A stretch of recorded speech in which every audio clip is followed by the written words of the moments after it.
Hello everyone! So for today's video, tuturuan ko po kayo kung paano i-edit or i-change yung ating YouTube channel name. So kung bago ka pa lang dito sa aking channel, i-click mo na ang subscribe button pati na rin ang notification bell kasi nag-upload ako dito ng mga tips at tutorials na pwede nating matutunan at pwede nating magamit. So let's start! So, ang una nating gagawin ay pumunta lang tayo or i-open lang natin yung ating YouTube account. Then, after that, dito sa home natin, i-click lang natin itong profile natin. And then, mamimili tayo dito ng account na pwede nating i-change yung ating YouTube name. So, ito yung pipiliin ko. Click lang natin ito. And then, after that, pumunta tayo sa ating YouTube channel. So, nakalagay dito, Yel's Diary. So, papalitan natin ito ng ating bagong pangalan. So, para makapag-edit or mapalitan yung ating pangalan, i-click lang natin itong Edit Channel. And then, dito, may makikita kayong name. I-click lang natin itong parang lapis na logo.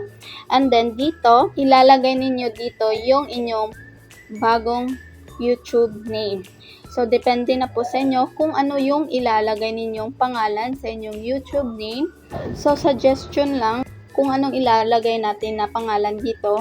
Kailangan po ilalagay ninyo yung name dito, yung madaling ma-search or madaling matandaan ng mga tao kapag hinanap na nila yung inyong YouTube channel.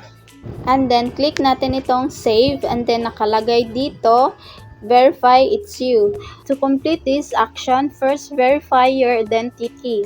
This help us confirm it's really you. Keeps your account safe. So, ilalagay lang natin yung ating passcode dito.